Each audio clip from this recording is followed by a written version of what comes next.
They told us the organs were gifts from the Emperor, that they would make us invincible. But no one mentioned the pain that never stops. No one said your body would fight itself for decades until it finally gives out. The Astartes are not what you think they are. So what really happens when you implant 19 foreign organs into a child's body? I believed we were creating angels. That conviction carried me through the first decade of my service aboard the fortress monastery Ironfast, a colossal structure suspended in geosynchronous orbit above the hive world of Malhaven Prime. The facility existed as both sanctuary and surgical theater, a place where the Imperium's most sacred biological rites transformed frightened children into demigods. I was Apothecary Adjunct Malchior Ven, one of 37 Medicae specialists entrusted with monitoring the gene seed implantation process for the Iron Herald's chapter. My hands had touched more holy flesh than most priests see in lifetimes. My augmetic eyes had witnessed the Emperor's gifts taking root in mortal frames, watched cartilage harden into ceramite-dense bone, seen hearts multiply within chest cavities like divine mitosis. Every success felt like benediction. Every neophyte who survived felt like proof that humanity could transcend its weakness. The monastery smelled of incense and antiseptic. Those two scents married so thoroughly in my memory that I cannot separate them even now. The corridors stretched for kilometers, their walls adorned with frescoes depicting the chapter's greatest victories. Between those images hung purity seals, thousands upon thousands of them, parchment prayers fluttering in the recycled air like captured moths. The temperature remained constant at precisely 16 degrees Celsius, cold enough to slow bacterial growth but warm enough to prevent hypothermia in the neophytes during their recovery periods. Every surface gleamed, every tool received sanctification before use. We worked in chambers illuminated by argent lumens that never flickered, never dimmed, casting no shadows where doubt might hide. I wore robes of undyed linen beneath my Medicae apron, and my hands underwent purification rituals 3 times daily. The chapter serfs who assisted me moved with silent efficiency, their own bodies marked by lesser augmentations, their devotion absolute. My work began each morning at the 4th toll of Lords, when I would review the overnight vitals of the current implantation candidates. 47 neophytes occupied the recovery wards at any given time, their bodies at various stages of transformation. Some bore only the secondary heart, that first gift pulsing beneath sternum scars still purple with healing. Others had progressed further, their frames expanding as the Ossmodula reshaped their skeletons, lengthening femurs and reinforcing spinal columns to support the weight they would eventually carry. The most advanced subjects lay in medically induced comas while their bodies adapted to the neuroglottis, the preomnor, the omophagea, organs with names that sang like hymns when I spoke them aloud.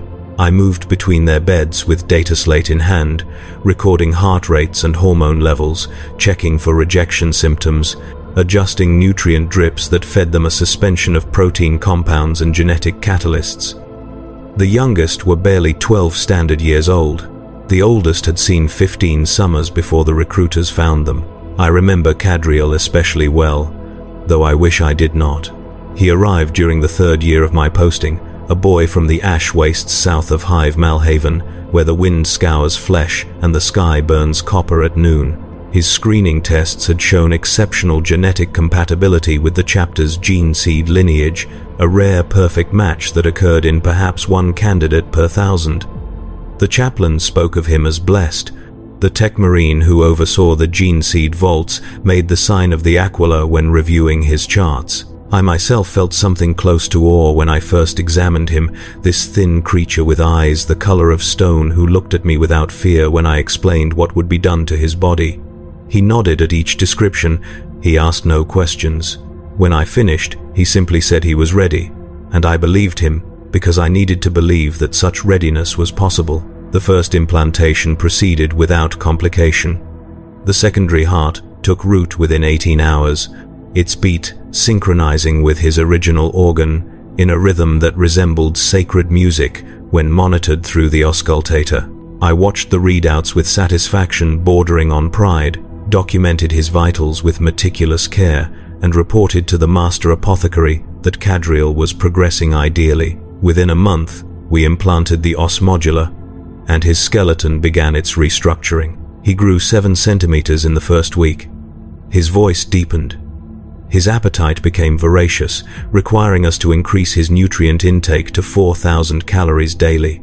He consumed everything without complaint, and when I asked if he experienced discomfort, he told me only that he felt purpose taking shape inside him. I recorded those words in my personal journal that night, believing them beautiful. The third implantation brought the first irregularity. The Biscopea, responsible for muscle development, should have integrated within 72 hours. The expected response involved accelerated protein synthesis and controlled myofibril hyperplasia, a process I had witnessed successfully in dozens of previous subjects. Cadriel's body began the transformation on schedule, his muscle mass increasing visibly hour by hour, but the metabolic readouts showed inconsistencies. His lactate levels spiked unexpectedly. His core temperature fluctuated outside normal parameters. When I examined him directly, he reported a sensation he described as fire beneath the skin, constant and spreading. I assured him this was within acceptable ranges, adjusted his pain suppressants, and noted the deviation in his file with the designation minor, because that was what the protocols demanded I call it. The master apothecary reviewed my report and concurred. We proceeded to the fourth implantation 2 weeks later. I will not catalogue every organ we placed inside Cadriel over the following 18 months. That litany would serve no purpose except to demonstrate my complicity through repetition. Suffice it to say that each implantation followed the same pattern. Initial integration appeared successful. Metabolic readings showed expected responses. Then came the deviations, small at first, barely worth documenting, but accumulating with each new organ until his body became a maze of conflicting biological signals. His secondary heart developed an arrhythmia that never quite resolved. His Ossmodula strengthened bones showed microfractures that healed imperfectly. His Hypno-Indoctrination, meant to make his blood toxin resistant, instead triggered an autoimmune response that required constant immunosuppressant administration. Each problem had a technical designation. Each problem had a standard intervention. Each problem, we assured ourselves, fell within acceptable parameters. Cadriel never complained. That silence haunts me more than any scream could have. He endured the modifications with a stoicism that seemed supernatural, speaking only to confirm he understood instructions or to report symptoms in the flat. Effectless tone the indoctrination sermons had taught him. His eyes remained clear even as his body betrayed him in incremental ways. He recited the catechisms without error during the psychological evaluations. When he could walk, he walked. When he could not, he lay still and waited for function to return. The chaplains praised his fortitude. The other neophytes looked to him as exemplar. I administered another corrective treatment and told myself we were guiding him toward transcendence, that these struggles represented the necessary crucible through which mortal became Astartes. By the time we implanted the Black Carapace, Cadriel had been in our care for 23 months. He stood just over 2 meters tall, his frame packed with enhanced musculature, his features hardened into the stern mass characteristic of the gene line. The Black Carapace represented the final gift, the organ that would allow him to interface directly with power armor, turning ceramite and plasteel into a second skin more responsive than the flesh he was born with. The implantation required full sedation and a surgical procedure lasting 8 hours. I assisted the master apothecary personally, handing him neural interface studs and dermal plug clusters, watching as he wove the foreign material through Cadriel's subcutaneous layers like a patient craftsman, threading impossible needles. The carapace settled into place with apparent perfection, its millions of nerve interface points connecting to Cadriel's peripheral nervous system without triggering rejection. His body accepted it as completely as any subject I had seen. He woke screaming 3 days later. Not pain screaming, though pain was surely present. These were screams of disorientation, of a mind trying to process sensory input it had no framework to interpret. The Black Carapace was feeding him data about his own body with a precision and volume that his brain could not yet accommodate. He could feel his heartbeats as distinct pressure events. He could sense the temperature differential between his core and his extremities measured in fractions of degrees. Every breath registered as expansion tracked across hundreds of discrete points. The sensation, he later tried to explain, was of becoming a stranger to himself, of being forced to experience his own biology as mechanical feedback. We sedated him immediately, reduced the carapace's sensitivity through manual calibration, and waited for adaptation to occur naturally. It never fully did.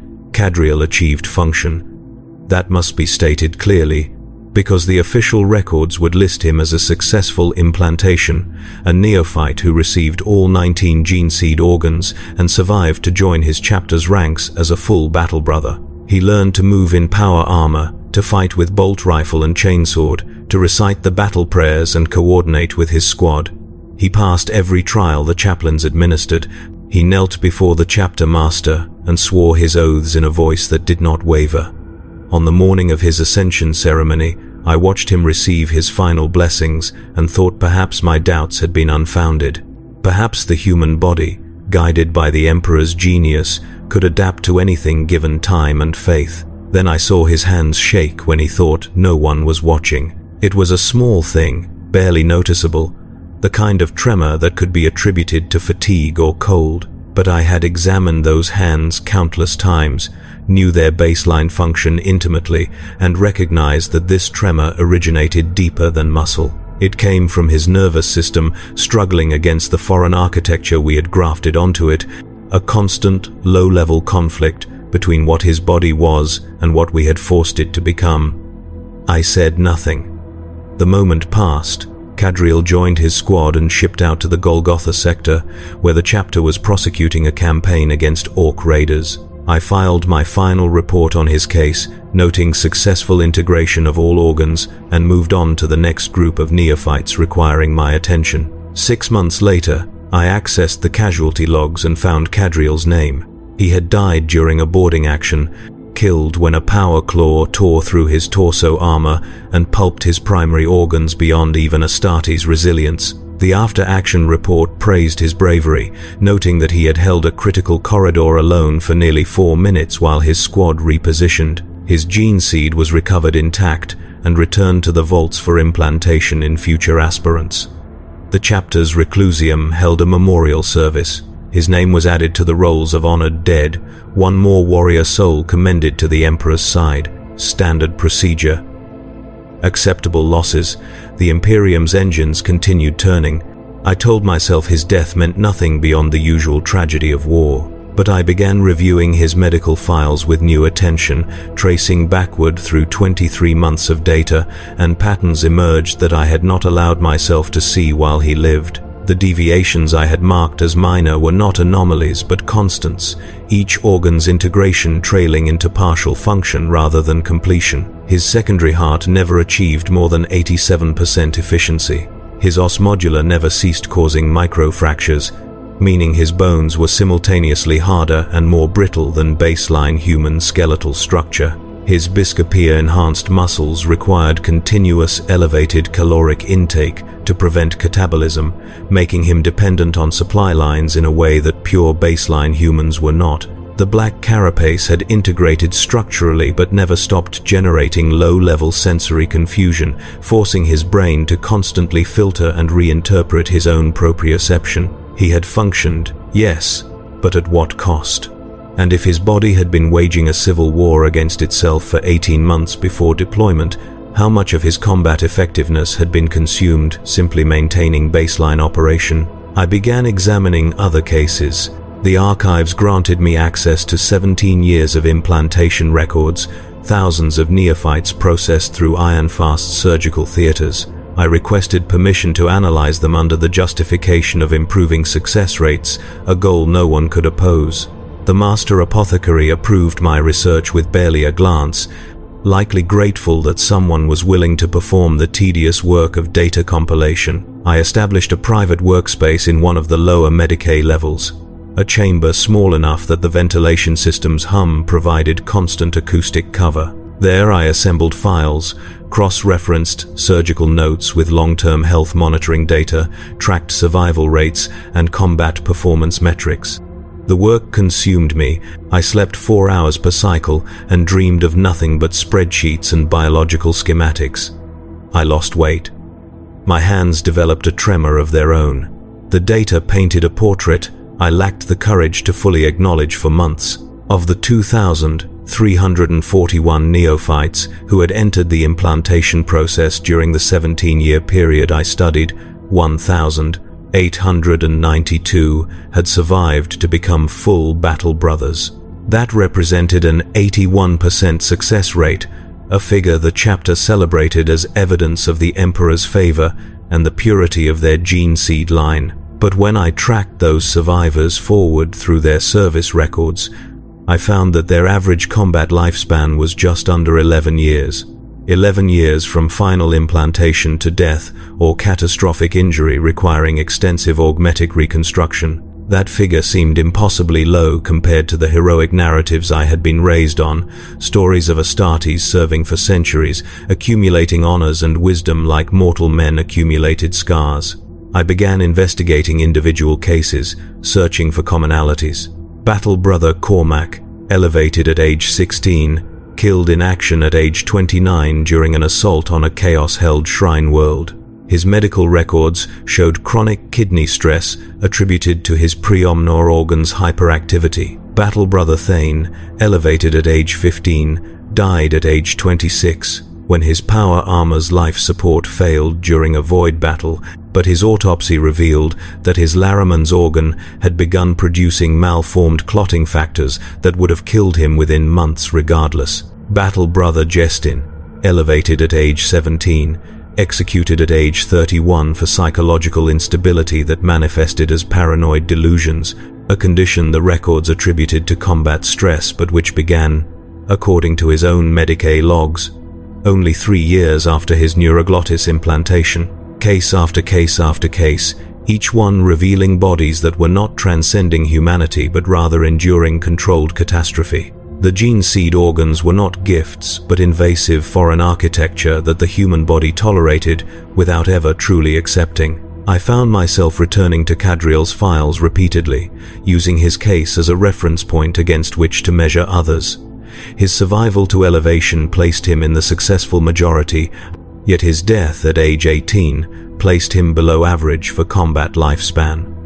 If he represented success, what did that word mean? I traced the chain of deviations that had marked his transformation and recognized them appearing again and again in other cases, not as anomalies but as standard progression. The bodies we modified did not integrate the organs seamlessly, but rather adapted to them through continuous biological compromise, diverting resources to maintain foreign systems, suppressing immune responses that would otherwise attack the implants as hostile tissue.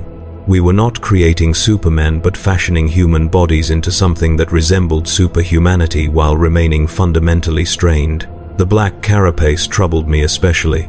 Every technical manual described it as the ultimate enhancement, the crowning glory that allowed an Astartes to merge consciousness with his armor, achieving reaction speeds and combat coordination impossible for baseline humans. But the more I studied long-term monitoring data, the more I realized the Carapace was not optional augmentation but necessary compensation. Astartes' bodies, restructured and burdened with 18 other organs, became too metabolically complex and neurologically reconfigured to function optimally without the armor's support systems. The armor did not merely enhance them, it regulated them, managed their body temperature, supplemented their oxygen intake during high exertion, provided pain management through chemical injection systems, monitored and corrected the constant small failures that their modified biologies generated. An Astartes out of armor was not a warrior at rest, but a patient temporarily disconnected from life support. I tested this hypothesis carefully. I requested permission to conduct a study on unarmored physical performance, proposing it as research into improving neophyte training efficiency. The Master Apothecary approved without comment. I designed a battery of tests measuring strength, endurance, reaction time, and cognitive function. administering them to battle brothers during their designated maintenance periods when they were out of armor for extended intervals. The results devastated my remaining faith. Astartes' performance degraded measurably after 6 hours without armor interface, further after 12, and catastrophically after 24. They developed tremors, concentration lapses, coordination difficulties, symptoms they themselves dismissed as minor discomfort, but which the data revealed as genuine neurological strain. Their bodies had been so thoroughly modified to expect the armor's support that removing it constituted a form of deprivation. One test subject, Brother Hadrian, told me he felt incomplete without his armor, as though essential parts of himself were missing. He laughed when he said it, treating the observation as philosophical musing rather than medical confession. I did not laugh. I recorded his statement verbatim and added it to the growing collection of evidence that the chapter's greatest warriors were not free beings but dependents, biologically shackled to the very equipment meant to liberate their potential. I began noticing things I had trained myself to ignore. The way battle brothers moved with slight stiffness when unarmored, their enhanced frames not quite coordinating smoothly without the armor's neural feedback. The way they consumed double or triple normal rations, their metabolisms burning through nutrients at rates that made extended operations without supply lines genuinely dangerous. The way their eyes sometimes showed a flatness during psychological evaluations, effect blunted by the neurological modifications and the constant indoctrination required to keep them functional. These observations accumulated in my private notes like evidence at a trial no one would ever convene. I became meticulous about documentation, recording not just what the data showed but what it implied, building toward a conclusion I still hoped to avoid. The fortress monastery felt different to me now, its sacred spaces transformed into something more sinister. I walked the same corridors but saw them as arteries feeding a machine that consumed children and produced weapons, reliable but limited, effective but compromised. The purity seals no longer seemed like prayers but like apologies or perhaps warnings. The chapter serfs who had once appeared devoted now looked to me like enablers, participants in a process they did not understand but perpetuated through obedience.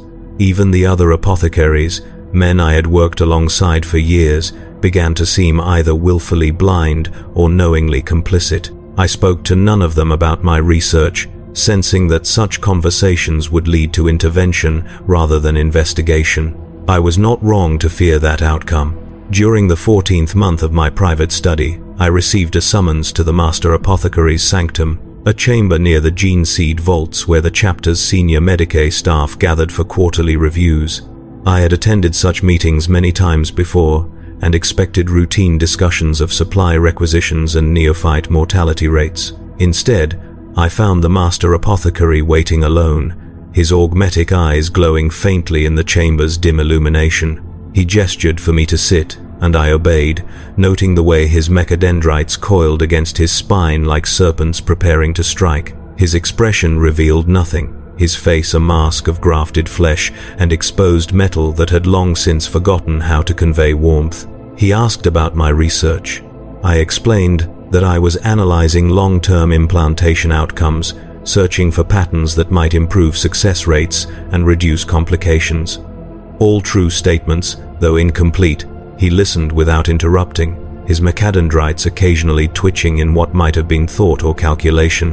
When I finished, he remained silent for nearly 30 seconds, a pause so extended that I began to doubt he had heard me.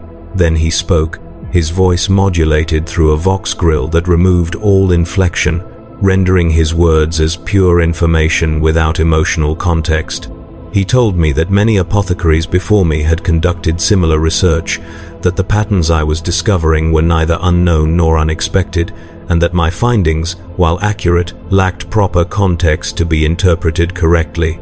I asked what context would make the data appear different. He explained that the gene seed organs were never intended to create perfection, but rather to create function sufficient for purpose. The Imperium faced threats that would exterminate humanity within generations if left unopposed. The Astartes existed to buy time, to hold lines that conventional humans could not hold, to endure battles that would break mortal soldiers in minutes. Their enhancement was not about transcendence, but about meeting specific tactical requirements at acceptable cost. The fact that their bodies endured continuous stress was intentional, a design feature rather than a flaw, because warriors who felt no discomfort became complacent, while warriors in constant low-level distress maintained combat readiness through sheer biological imperative. The organs were calibrated to produce soldiers who would fight until destroyed, not because they were indoctrinated into fanaticism, though that helped, but because their bodies literally could not sustain themselves any other way. The gene seed did not elevate them beyond humanity.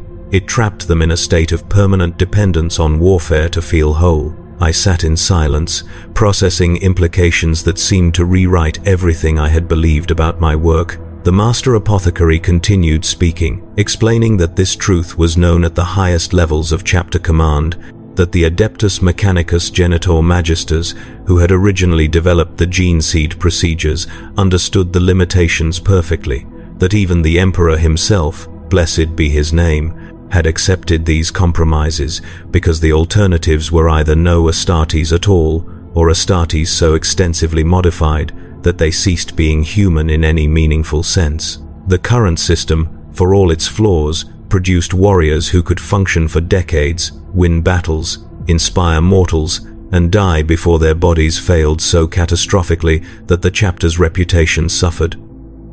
It was, he said, an elegant solution to an insoluble problem. I asked if the Astartes themselves knew. He told me that they knew what they needed to know, that the indoctrination processes and psychological conditioning ensured they interpreted their discomfort as virtuous suffering, proof of the Emperor's testing rather than evidence of biological compromise. They believed themselves chosen. They believed their pain meaningful.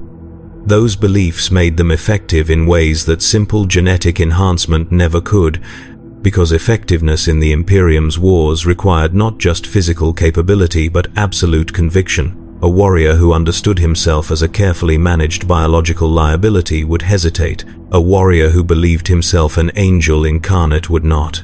The silence that followed his explanation felt heavy enough to collapse the chamber. I realized then that I was not discovering hidden truth but rather stumbling into knowledge that had always been deliberately obscured, not through active conspiracy, but through systemic design that ensured most people never asked the right questions.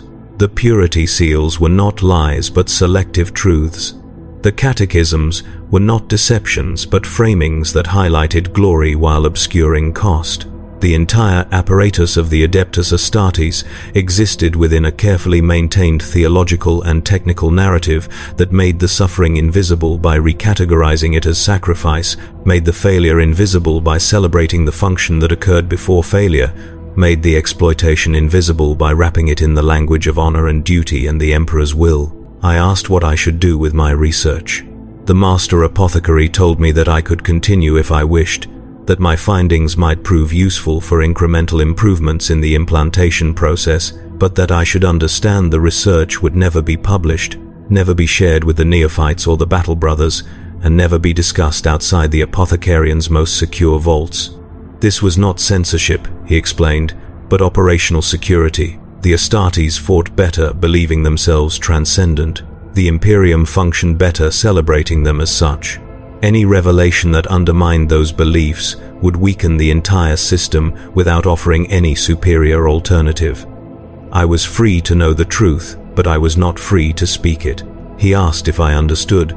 I said I did, and I meant it, though not in the way he expected. I understood that I had been recruited into complicity, invited to join the ranks of those who knew the cost and chose to continue paying it because the alternatives seemed worse. I understood that my silence would be interpreted as agreement, that by not objecting, I would become responsible for every future neophyte who endured modification without informed consent. I understood that the fortress monastery was not a temple but a factory, that the chapter was not a brotherhood but a mechanism, and that I had been serving as a component in that mechanism for years without recognizing what I was assembling. The Master Apothecary dismissed me with a gesture, returning his attention to the data slates scattered across his workspace. I left his sanctum and walked the long corridors back to my quarters, my footsteps echoing against walls adorned with images of glory that now seemed like propaganda. The chapter serfs I passed nodded respectfully, seeing an apothecary adjunct about his sacred duties. The neophytes recovering in the Medicae wards lay sleeping, their bodies struggling against foreign organs while their minds dreamed whatever dreams the indoctrination sermons had taught them to dream. The battle brothers preparing for deployment checked their armor seals and bolter mechanisms, warriors who would fight magnificently because they had been engineered to find purpose only in fighting. I returned to my quarters and sat in darkness for a long time. The research data remained on my personal data slate, encrypted but not deleted. I told myself I was keeping it for reference, that I might need it to improve future implantation protocols. But truly I kept it because destroying it felt like accepting the master apothecary's framework completely, like agreeing that some truths deserved oblivion. I did not know what I would do with the information. I had no authority to change chapter policies. I had no platform to speak from that anyone would take seriously.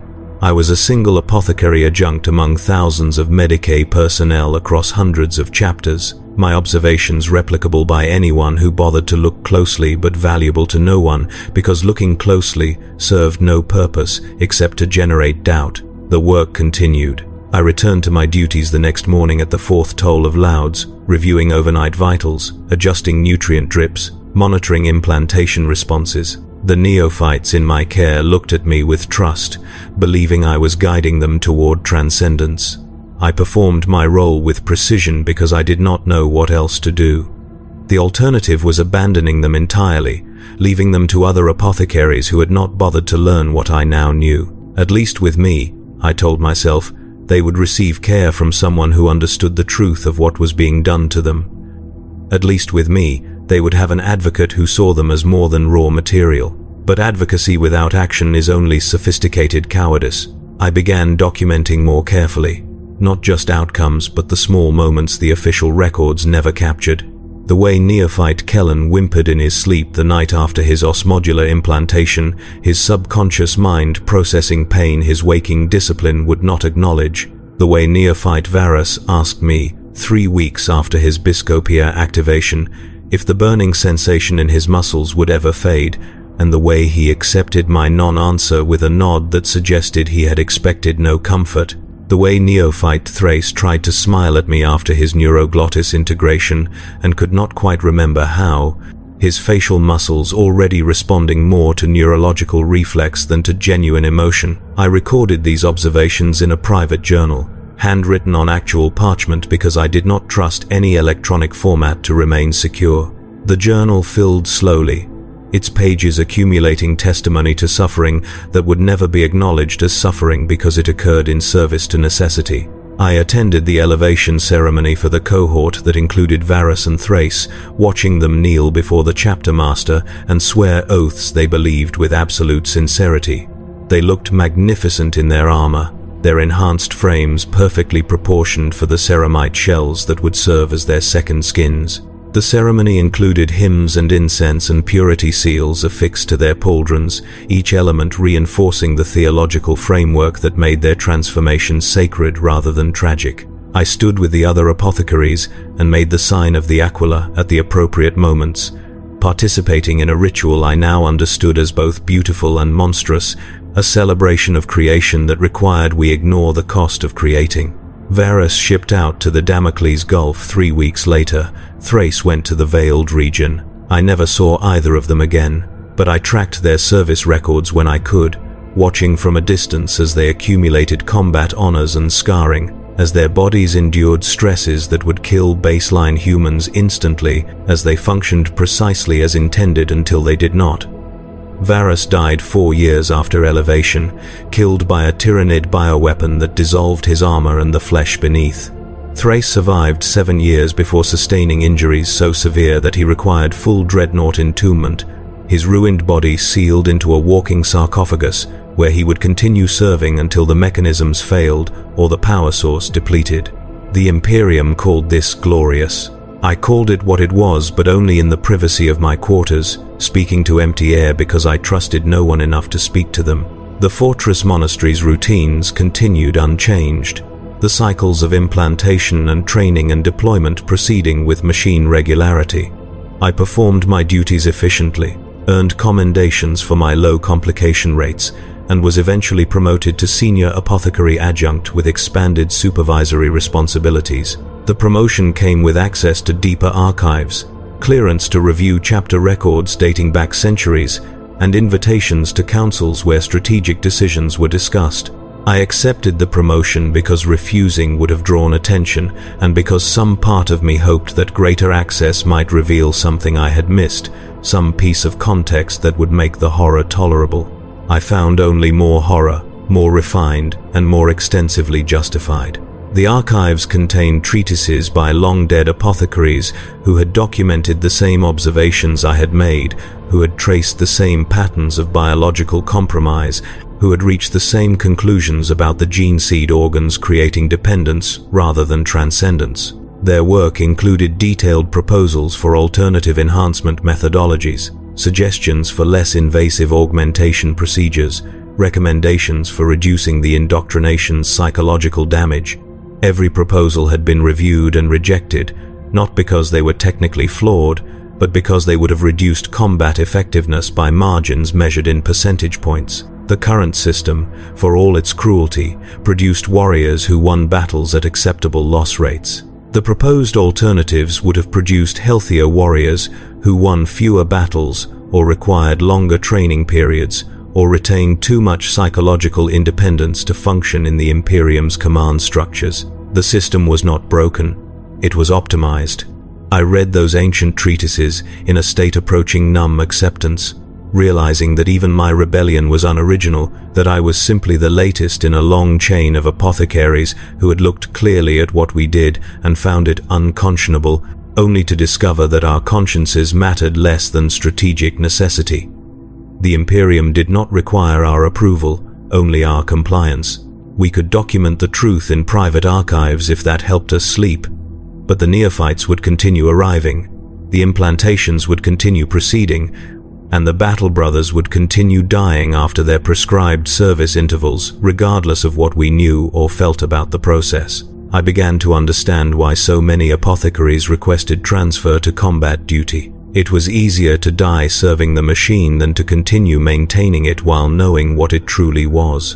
But I did not request transfer, because some stubborn part of me insisted that bearing witness mattered even if witness changed nothing, that someone needed to see the system clearly and refused to look away. I convinced myself this was principle rather than paralysis, that I was honoring the neophytes by acknowledging what was done to them even if I could not prevent it. In retrospect, I recognize this as the rationalization it was, a way to feel ethically superior while remaining functionally complicit, but at the time, it felt like the only form of resistance available to me. The years accumulated. I supervised the modification of hundreds more neophytes, refined techniques that reduced complication rates by fractions of a percent, trained junior apothecaries in procedures that would perpetuate the system after I was gone. I became very good at my work, efficient and precise, the kind of Medicae professional the chapter could rely upon absolutely. My hands did not shake when I implanted organs. My voice did not waver when I explained procedures to frightened children. I performed each act with the detachment necessary to perform it well, and somewhere in that process I became the thing I had once judged, a knowing participant who had learned to function despite understanding. The Fortress Monastery celebrated its 300th year of operation during my 15th year of service. The anniversary included ceremonies and declarations, speeches about the thousands of warriors elevated within these walls, tributes to the Emperor's vision and the chapter's dedication. I attended the celebrations and made appropriate responses when addressed, playing my role in the theater of institutional continuity. No one mentioned the thousands who had died during that same period. No one calculated the average lifespan or tracked the patterns of organ failure. The narrative focused exclusively on glory achieved and threats overcome, as though the costs were irrelevant compared to the outcomes. Perhaps they were irrelevant. Perhaps I was simply too weak to accept that some goods require terrible prices, that the Imperium's survival justified methods that would horrify anyone who examined them closely. Perhaps the master apothecary was right, that my research lacked proper context, that I was measuring the system against ideals rather than against the alternatives. The galaxy was genuinely hostile, humanity was genuinely threatened, the Astartes genuinely held lines that mortals could not hold. If the price of that capacity was continuous suffering endured by men who had been engineered to interpret their suffering as purpose, then perhaps that price was acceptable. Perhaps my discomfort was the luxury of someone who had never stood on those lines, who had never seen what would happen if the Astartes were not there. But I could not make myself believe that justification. I tried. I constructed arguments in my mind, marshaled evidence, attempted to reason my way into acceptance. But every time I approached conviction, I would remember Cadriel's hands shaking, or Varus asking if the burning would fade, or Thrace's smile dying on his face, and the justifications would collapse under the weight of specific remembered suffering. The strategic necessity was real, but so were the children we modified, and I could not make myself believe that the former reality cancelled the latter. So I continued bearing witness, documenting in my private journal, maintaining the research data that served no purpose except to remind me that someone knew, someone saw, someone refused to pretend the system was anything other than what it was. The crisis came unexpectedly, as crises often do. A neophyte named Severin, 17 years old, in the final stages of implantation, woke from sedation during a Black Carapace integration procedure. Waking mid-procedure should have been impossible given the anesthetic protocols we employed, but Severin's metabolism had developed an unusual resistance to the compounds, likely a side effect of his preomna organ's hyperactivity. He woke to find himself paralyzed but aware, his back open to expose subcutaneous layers, the black carapace material being threaded through his tissue by servo arms he could not see, but could feel with a precision that his unmodified nervous system was never meant to process. The sensation overloaded his consciousness. He began screaming, not words but pure vocalization, the sound of a mind encountering something it lacked frameworks to interpret. We sedated him again within seconds, but the damage was done. When he woke the second time, properly medicated and restrained, he looked at me with eyes that had seen behind the curtain. He asked me what we had done to him, not what we were making him, but what we had done, past tense, acknowledging that the transformation was already complete regardless of his consent.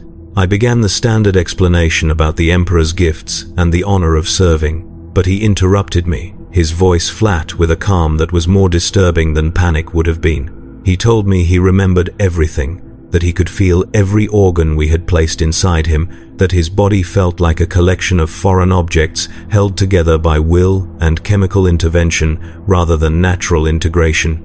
He asked me if this was what we had done to all of them. I hesitated, trapped between my duty to maintain operational security and my inability to lie to someone who had accidentally learned to see what I saw. The hesitation lasted perhaps 3 seconds, but Severin read my expression perfectly. He closed his eyes, and when he opened them again, something essential had changed. He told me he understood that he would play his role because he had no alternative, but that he wanted me to know that he knew that at least one of them would serve with clear sight.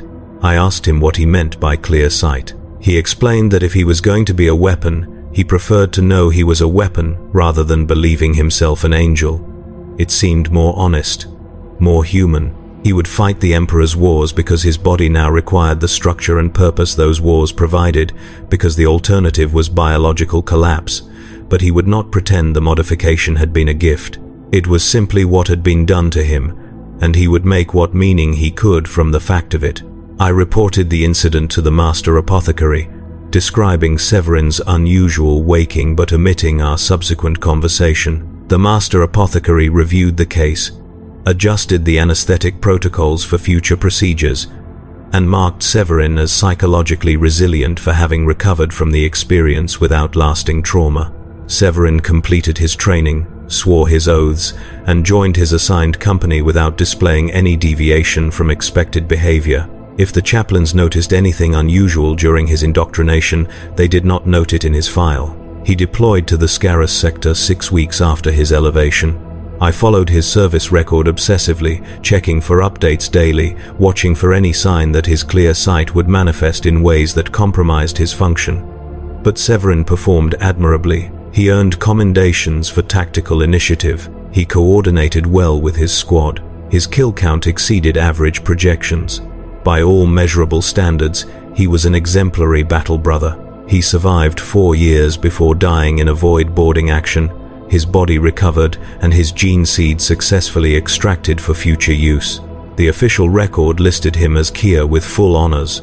My private journal listed him as a man who had understood what he was and served anyway, because understanding changed nothing about the necessities that governed his existence. His death affected me more than the hundreds of others I had witnessed or read about, perhaps because he represented the possibility of informed consent, of someone choosing to serve despite knowing the cost.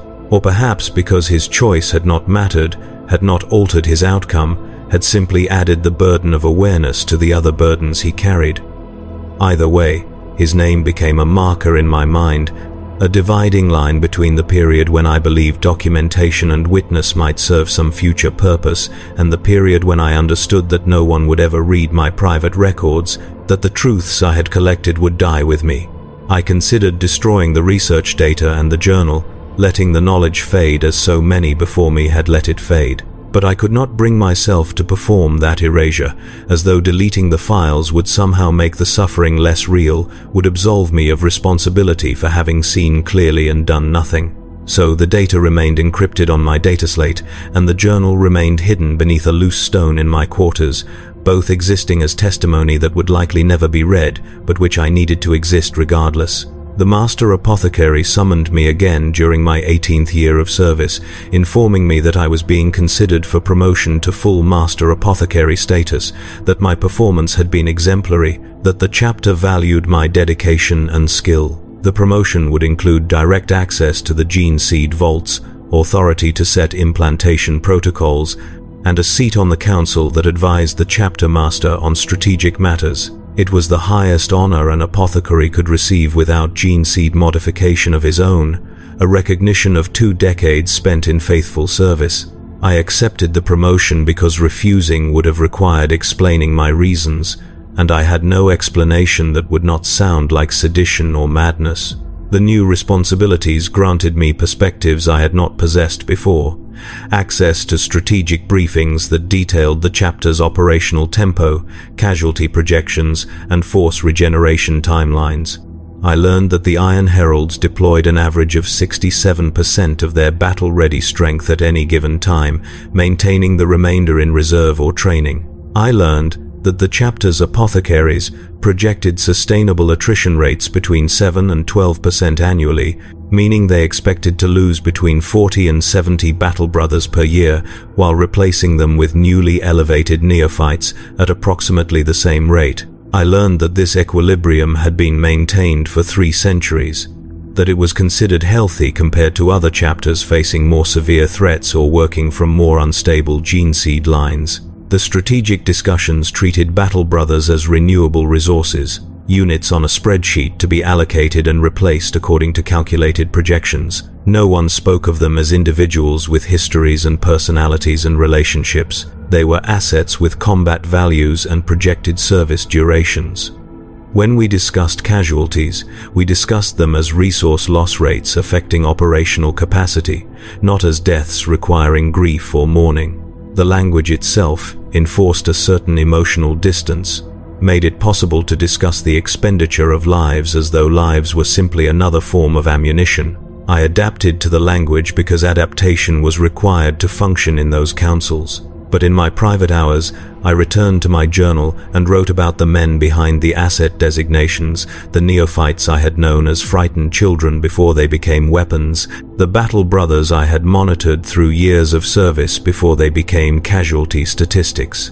I wrote their names and what little I remembered of their personalities, trying to preserve some record that they had been people rather than merely functions. The journal grew thick with names, hundreds of them, many already dead, others still serving, all of them modifications I had participated in creating. The weight of that participation became harder to carry as my authority increased.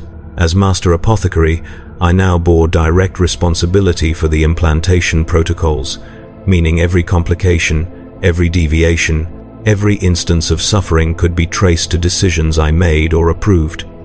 I could no longer distance myself through claims of following orders or implementing established procedures. I was establishing the procedures, I was giving the orders. The system now ran under my authority, making me not merely complicit but actively responsible. I attempted to implement modifications that would reduce suffering without reducing effectiveness. Small adjustments to anesthetic protocols, refined organ preparation techniques, enhanced monitoring systems that would catch complications earlier. Some changes worked, some did not. All of them, even the successful ones, constituted minor variations on a fundamentally unchanged process. The neophytes still endured transformation they did not fully understand. The organs still integrated imperfectly. The battle brothers still died young. My reforms achieved nothing except allowing me to believe I was trying. The chapter master noticed my efforts and commended them during a council meeting, praising my dedication to improving the sacred work of creating the Emperor's warriors. His commendation felt like indictment. I smiled and made appropriate responses, and later that night I sat in my quarters, staring at the hidden journal and wondering if I had become the master apothecary who had first explained to me that the system was optimized, that all its cruelties were calculated necessities.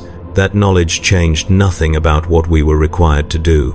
Perhaps every generation of apothecaries followed the same trajectory. From idealism, through discovery, to complicity, to justification, each believing ourselves unique in our understanding, while simply repeating patterns established centuries before. The thought did not comfort me. I began experiencing symptoms I recognized from my research as stress responses, difficulty sleeping, appetite changes, attention lapses during routine procedures. I submitted myself for medical evaluation, was prescribed standard anxiolytic compounds, and told the evaluating medicae that the pressure of my new responsibilities was simply requiring adjustment. All true statements, though incomplete. The medicae accepted my explanation without question, adjusted my prescriptions, and cleared me for continued duty. I continued functioning, performed my role efficiently, and learned to compartmentalize more effectively, walling off the parts of my awareness that questioned what I did so they would not interfere with the doing. The fortress monastery existed outside normal time, its routines so established that years became indistinguishable from each other, each cycle an echo of the previous, each cohort of neophytes a repetition of the last. I lived inside that timeless structure for 2 more years before the event occurred that broke my equilibrium permanently. A transmission arrived from the administratum, requesting detailed casualty data for the past century, part of some galaxy-wide assessment of Astartes' force levels.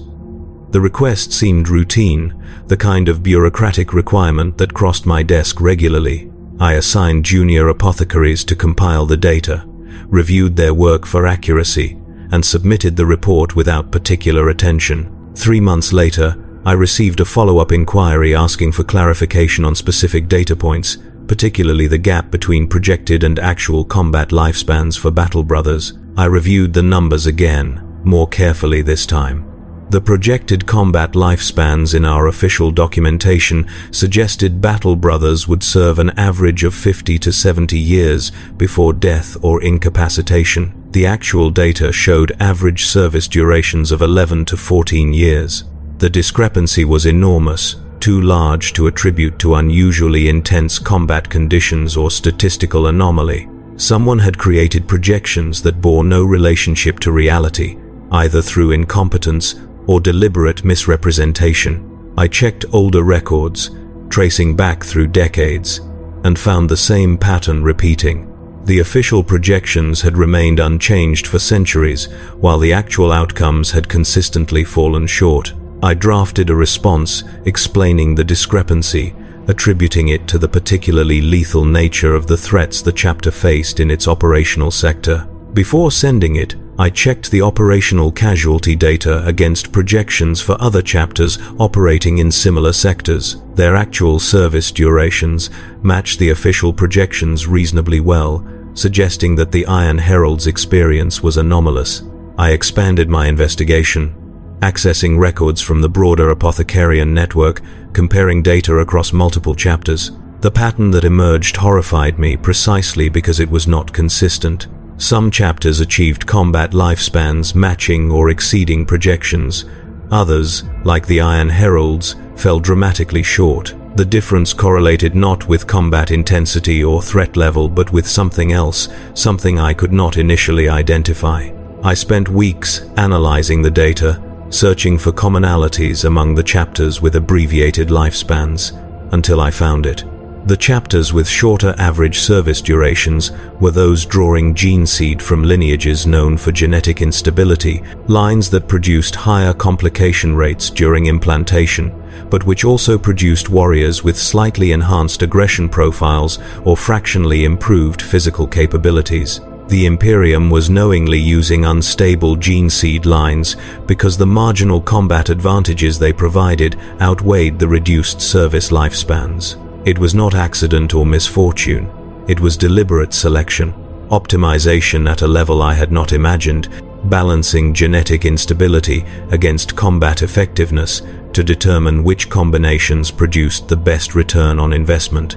The Iron Heralds drew their gene seed from a line with documented integration complications, but which produced warriors with marginally superior close combat reflexes. That marginal superiority justified accepting that our battle brothers would serve half as long as those from more stable lines. The calculus had been performed at the highest levels of the Apothecarian and the Adeptus Terra, the decision made and implemented without consulting those of us who would execute it.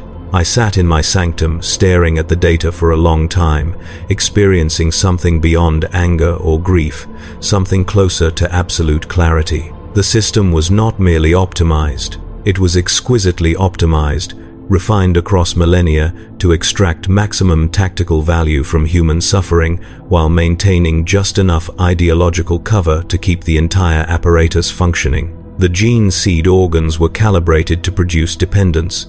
The Black Carapace was engineered to require armor as life support. The indoctrination was designed to make warriors interpret biological stress as spiritual testing. The combat deployments were timed to burn through service lifespans before accumulated damage became visible enough to undermine recruiting narratives. Every element reinforced every other element, creating a self-sustaining mechanism that transformed children into weapons and then consumed those weapons at calculated rates. And I, Master Apothecary of the Iron Heralds, architect of protocols that thousands of neophytes would endure, was not simply complicit in that mechanism, but essential to its operation. The realization arrived with a strange calm, as though I had been waiting for it, as though some part of me had always known that my research would eventually lead here, to this recognition that there was no innocence available, no position from which I could claim to be working within a broken system to reform it. I was the system. My skills and knowledge and authority made me constitutive of the apparatus rather than merely employed by it. I drafted a report documenting everything I had found, 300 pages of data and analysis, demonstrating that the Astartes enhancement process was intentionally designed to create biological dependence, that combat lifespans were deliberately abbreviated through gene seed selection, that the entire system constituted systematic exploitation of children who could not meaningfully consent to what was done to them. I documented my own participation without excuse or justification, naming myself as complicit in every modification I had supervised, every complication I had treated, every death I had recorded as acceptable. I encrypted the report with the highest level codes I possessed and transmitted it to the administratum office that had requested the original casualty data.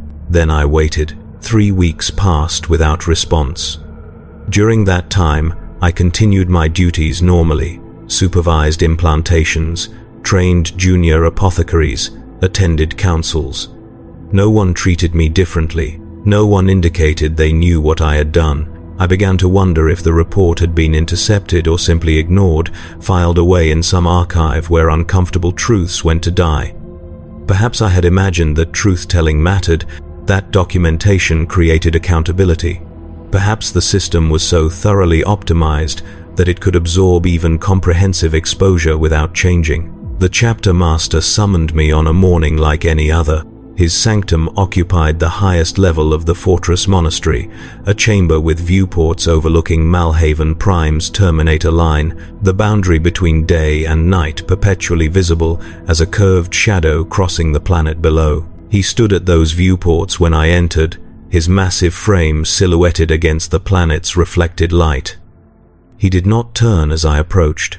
He simply spoke, his voice carrying the augmented resonance that all Astartes' voices carried, pitched to carry across battlefields and through vox corruption. He told me that he had read my report, not the administratum then. Someone in that organization had forwarded it directly to the chapter, likely flagging it as potentially seditious material requiring command attention. The chapter master explained that my research was accurate, that my conclusions were essentially correct, that I had understood the gene seed process more completely than most apothecaries ever did.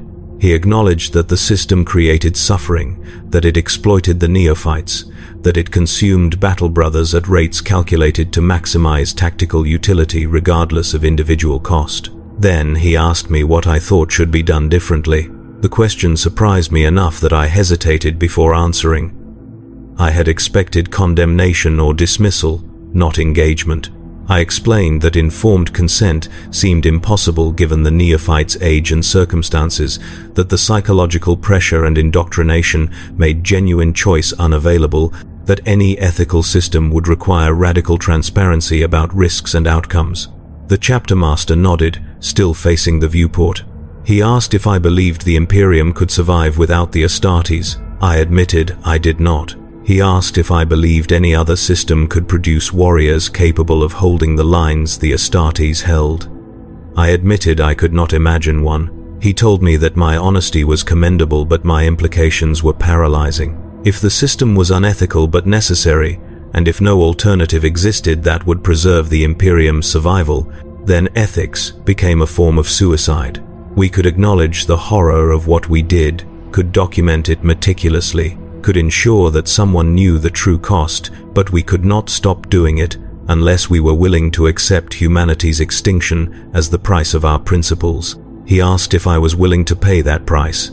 I told him I did not know. He told me that not knowing was itself an answer, that if I could not confidently choose extinction over exploitation, then I had already accepted that the system, for all its horror, was the least terrible option available. He turned from the viewport finally, his gene-enhanced face unreadable behind the expression of stern authority all chapter masters seemed to wear. He told me that I would continue serving as master apothecary, that my skills were too valuable to lose over philosophical objections, that the chapter needed me regardless of what I believed about the work. He told me that my report would be archived but not shared, that the truths I had documented would remain known to the command structure but hidden from the battle brothers and neophytes. He told me that this was mercy rather than cruelty, that warriors who believed themselves angels fought better than warriors who understood themselves as biological liabilities, that the tactical advantage gained from that belief was measured in lives saved rather than merely battles won. He told me that I would learn to live with what I knew, as he had learned, as every chapter master and master apothecary eventually learned, because the alternative was abandoning the position to someone less knowledgeable, someone who would perpetuate the system without even understanding its costs. I was being offered complicity with awareness, as though that was somehow superior to complicity without awareness. I asked him how he lived with it. He told me that he did not live with it so much as live inside it, that the knowledge became part of the background radiation of existence, always present but low level enough that you could function despite it. He told me that he focused on the individual battle brothers under his command, tried to honor their service by using them strategically rather than spending them wastefully, worked to ensure their sacrifices achieved objectives worthy of the cost. He told me it was not enough, but it was what he had, and that perhaps I would find similar accommodations. He dismissed me without ceremony, returning his attention to the viewport and the planet turning below. I left his sanctum understanding that I had been given a choice that was not really a choice, that I could continue serving with full knowledge of what I was participating in, or I could resign and watch someone else serve without that knowledge. Neither option changed anything about what would happen to the neophytes. Neither option reduced the suffering or altered the system's fundamental structure. The only variable was whether I would be present, documenting and witnessing, or absent, preserving my conscience at the expense of whatever marginal good I might do through continued presence. I chose to stay, not because I believed it was right, but because leaving felt like cowardice disguised as principle, like I would be abandoning the neophytes to protect myself from complicity I had already earned. If I was going to be responsible for their modification, I wanted to be present for it, to see clearly what I was doing rather than delegating that sight to someone more willing to accept the official narratives. It was not heroic. It was not even particularly principled. It was simply the choice that seemed less contemptible than the alternative. I continued serving as Master Apothecary for 3 more years. During that time, I supervised the modification of 217 neophytes, 173 of whom survived to elevation. I implemented every marginal improvement I could design, refined every protocol that showed promise, pushed for every small mercy the system would accommodate. My complication rates remained among the lowest in the chapter. My neophytes recovered faster and showed better initial adaptation than those processed by other apothecaries. The command structure praised my work. The junior apothecaries studied my techniques. I became quietly famous within the apothecarian as an exemplar of the craft, and every night I returned to my quarters and added names to the journal, documenting who they had been before we modified them, what small details I could remember of their personalities, what I knew of how they died when the casualty reports arrived. The journal became a manuscript of witnessing, thick with names and observations, a record that no one would read but which I needed to exist as evidence that someone had seen, someone had known, someone had refused to pretend the costs were anything other than what they were. The fortress monastery felt different to me in those final years. Its sacred spaces transformed into something approaching honest. I saw it as a factory processing human raw material into military hardware, and I accepted that seeing without flinching, without the comfort of euphemism or theological justification. The purity seals became inventory markers. The catechisms became quality control protocols. The Battle Brothers became products with operational lifespans measured against input costs. The clarity was almost liberating in its bleakness, as though accepting the horror completely was less exhausting than constantly fighting against recognition. I do not know if this represented wisdom or simply exhaustion. Perhaps they are not distinct categories. Perhaps wisdom in the Imperium is simply learning which horrors to accept, because fighting them would require abandoning positions where you can at least bear witness, at least document, at least remember that someone saw clearly even if seeing changed nothing. My tenure ended unexpectedly when I developed a progressive neurological condition, likely caused by cumulative exposure to the gene-forging radiation used in organ preparation. The symptoms began subtly: slight tremors in my hands, occasional balance difficulties, moments of confusion that I initially attributed to fatigue, but they progressed despite treatment, and eventually the chapter's Medicae determined that I was no longer capable of performing surgery with the precision the work required. I was retired with honors, granted a sinecure position advising on theoretical improvements to implantation protocols, and eventually transferred to a scriptorium facility where I could serve by documenting procedures for future generations. I remain there now, in a small chamber with a desk and a data terminal, recording technical manuals that someone else will implement in surgical theaters I will never see again. My hands shake constantly now. My vision blurs if I read for more than a few hours. I sleep poorly and remember too much. The journal remains hidden among my possessions, moved from the fortress monastery to this new posting without ever being discovered. I add to it still, documenting not new cases but memories of old ones, trying to preserve some record before the neurological decay progresses to the point where I can no longer write coherently. This account represents that effort, a comprehensive statement of what I learned and what I did and what I failed to do, meant for no audience except perhaps myself, or perhaps the Emperor, if he ever existed and if he cares about such testimonies. I do not know if I was right to stay, or right to document, or right to participate in a system I found monstrous. I do not know if the chapter master's arguments justified the exploitation or merely rationalized it.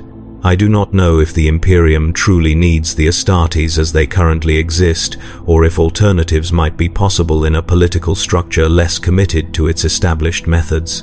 I know only what I saw and what I did, and that neither knowledge nor guilt changed anything about the children who continue arriving at fortress monasteries across the galaxy, continue enduring modification they cannot meaningfully refuse, continue becoming warriors who will burn through abbreviated lifespans, believing themselves angels when they are truly only weapons calibrated to break on schedule. That is the truth behind the gene seed organs, behind the sacred enhancement that transforms humanity into something simultaneously more and less than human. They do not create transcendence, they create dependence. Exploitation dressed in theological language and strategic necessity, suffering made invisible by recategorizing it as sacrifice. The Space Marines are not humanity's saviors, but its children, cannibalized in a process that seems glorious only because we have agreed collectively not to look at it too closely, not to ask too many questions about what the angels feel inside the armor, not to count too carefully how long they survive or what their bodies endure in the years between modification and death. I looked closely. I asked questions. I counted carefully, and I learned that the Imperium, for all its rhetoric about human transcendence and the Emperor's vision, treats its greatest warriors as carefully managed biological liabilities, resources to be optimized and expended according to projections calculated in the apothecarian vaults and the administratum offices, their suffering acknowledged by those who need to know but hidden from those whose belief makes them effective. This is not revelation. This is simply documentation, one apothecary's account of what he saw when he bothered to see, preserved in case someone someday cares enough to read it, though I suspect no one will. The system does not require understanding to function. It requires only compliance, which it receives in abundance, and silence, which it enforces through the simple expedient of making truth too terrible to speak without consequence. I have spoken it anyway, here in this document, for whatever that is worth. Perhaps nothing, perhaps everything, perhaps simply the only form of resistance available to someone who cannot change the system but refuses to pretend it is anything other than what it truly is, a magnificent and monstrous apparatus that grinds children into angels and calls the grinding sacred. That is what I learned in the gene forges of the Iron Heralds. That is what I carry now, in the years remaining to me. That is the truth.